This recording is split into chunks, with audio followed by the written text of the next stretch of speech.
Integration and black immigration to the U.S.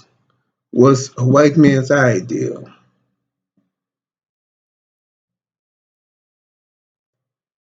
There were white people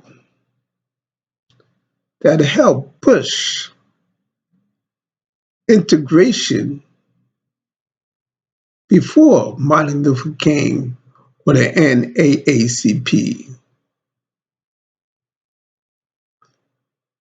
in 1950. And in 1960, less than a half of 1% of black immigrants came to the U.S. That's less than one half of 1% of black people in the U.S. was black immigrants from Caribbean or Africa. Now, during the 50s, black people was on the move. There was an undertone and whisper of even a race war.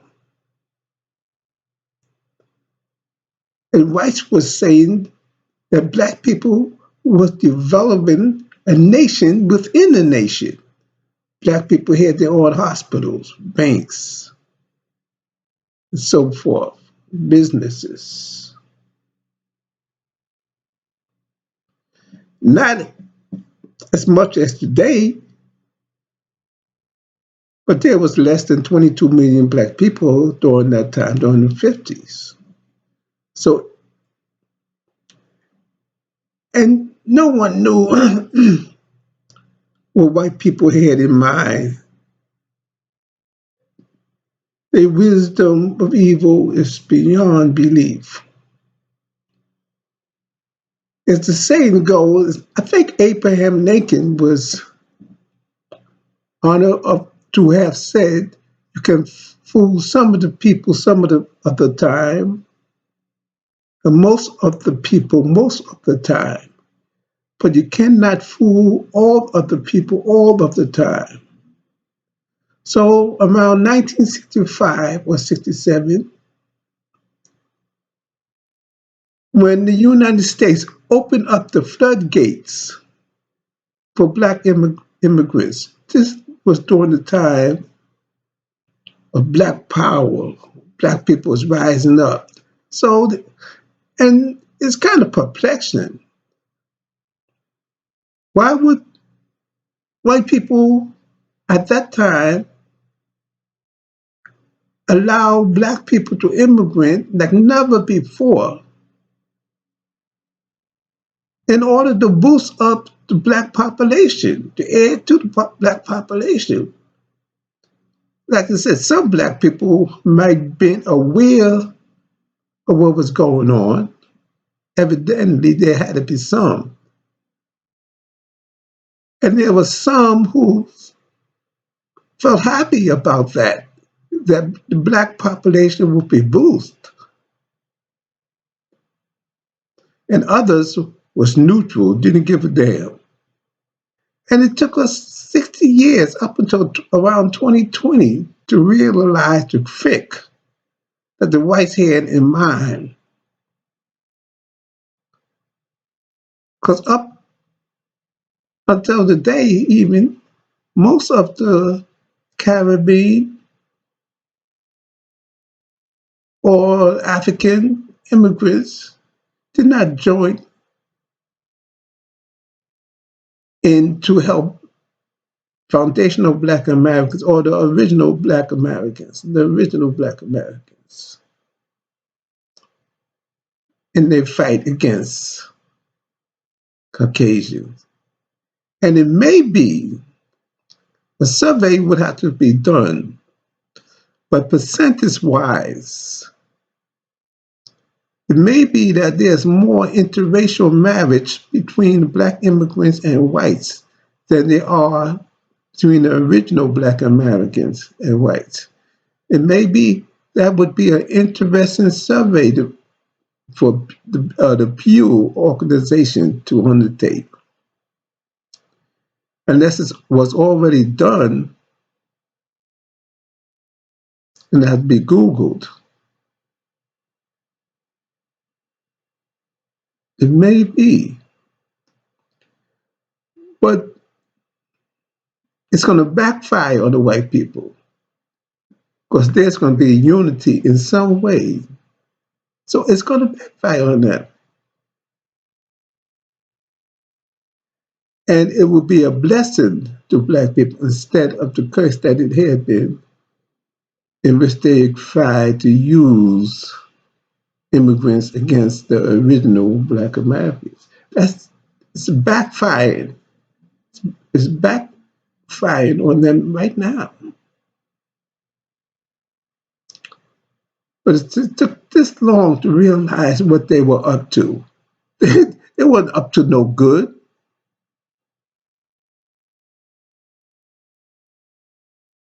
And the same as integration. They changed what could have been good, what seemed to be good, into something that was evil.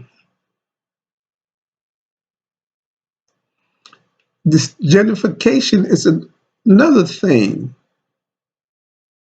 that was on the coattail of integration.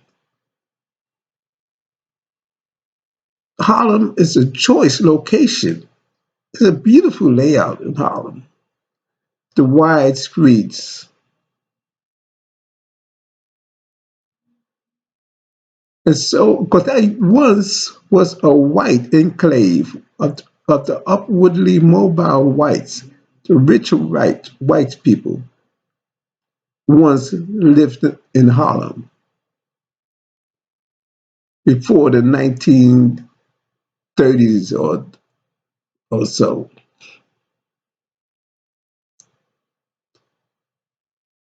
Until black people took over.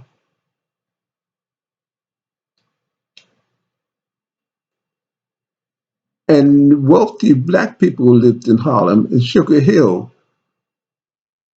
The best of the performers, like Duke Ellington, Count Basie, a lot of people live in Sugar Hill. Joe Louis, heavyweight champions. Lived in Sugar Hill in Harlem. And some moved to St. Albans in Queens, like Louis Armstrong. He had a home in St. Albans until he passed. A lot of the great performers, the big stars, lived either in Sugar Hill, in Harlem, but now the change is dramatic. The amount of white people moving into those beautiful brownstones. A lot of black people did not know what they had when they had those beautiful brownstones. But money talk. So they sold it sometime for less than $1 million. They sold it. Now it is worth a couple of millions or 3 million. It was brownstone. At one time, it was only worth 100,000. I wish I had the money to get it at that time. It's beautiful brownstones.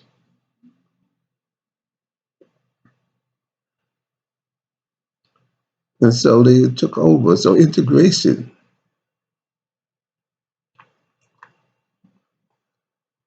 was a curse instead of a blessing. The same as interracial marriages. In fact, before the Loving decision of 1967, where miscegenation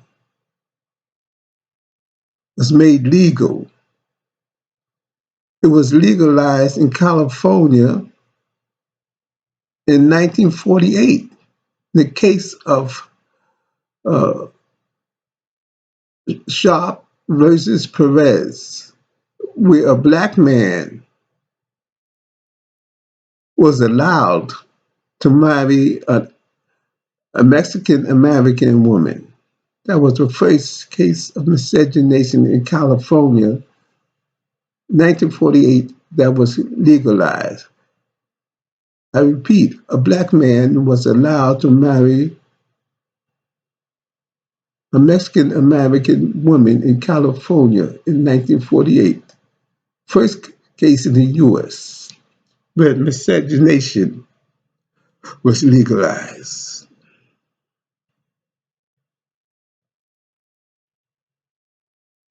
And there was people, many people before Rosa Parks in the South who refused to give up their seat on a bus or train. Many cases for Rosa Parks.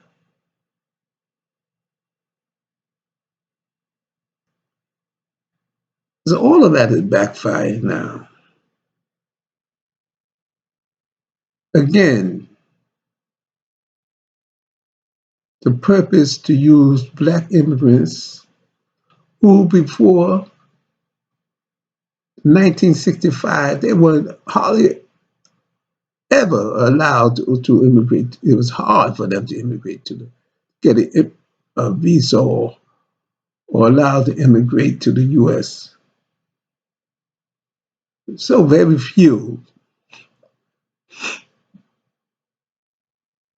And when in 1967 or 65 or 67, when they allowed a flood of immigrants, so it came from half of 1% of the black population that was immigrants to now over 10% and growing. And a lot of black immigrants say they want to keep their culture, but the Yankee dollars was more important to them than their culture. They claim they love their culture, but the culture didn't keep them from starving. But the Yankee dollar was more important, so they came over here to chase the Yankee dollar. But it can turn out to be a good thing instead of a bad. What they meant for evil, the Almighty means for good. Believe me, unity will be achieved. Now there's plenty of people. Now the talk is black people going to Africa. It's like never before because of the social media. Maybe that's why it's more prominent. Almost every day, you hear black people talking about moving to Africa, move to Africa. Some black people are scared. Now, any intelligent black people know they have modernization in Africa, in the big cities. They know that. They know that's not jungle no more. Anybody don't know that. It's too stupid to live. But most black people, even kids, know that there is modern cities in Africa. But the fear is that they build up cities or even communities or businesses in Africa. Will the government turn on them? Will their investment be safe? I'm praying that it would, and it will. Once black people know that their investments in their lives are safe, more and more will invest and go to Africa. Whites are doing it, Chinese are doing it. Why not us? And we will.